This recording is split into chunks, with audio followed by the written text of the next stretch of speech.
যার অপেক্ষায় ছিল এতদিন বাংলাদেশ, আগামী দিনের বাংলাদেশ।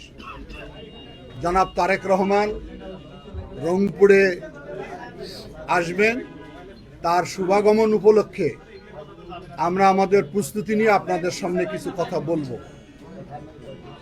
দীর্ঘ প্রায় ২০ বছর পর এই রংপুরের মাটিতে উনি আসছেন।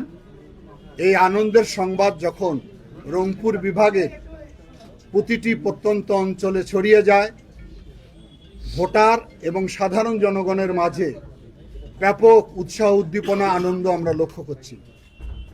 আমরা মনে করি আগামীকালের এই জনসভা রংপুরের উন্নয়নের জন্য একটি বার্তা বহন করে নিয়ে আসবে। নির্বাচন আচরণবিধি তো ১০০ ভাগেই আমরা সবসময় আচরণবিধি মেনে চলি। আচরণবিধি ক্ষেত্রে চেয়ারম্যানের জনসভার ক্ষেত্রে কিছু শিথিলতা আছে, সেটি মেনেই চলবো আমরা।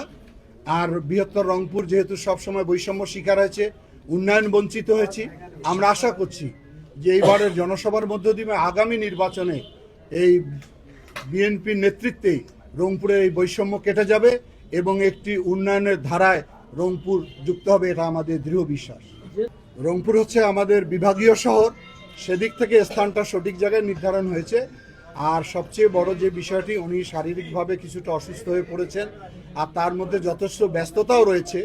বাংলাদেশের বিভিন্ন অঞ্চলে উনি যাচ্ছেন, তবে উনি আমাদেরকে বলেছেন যে নির্বাচন শেষ হয়ে গেলে অবশ্যই উনি প্রতিটি জেলায় আসবেন।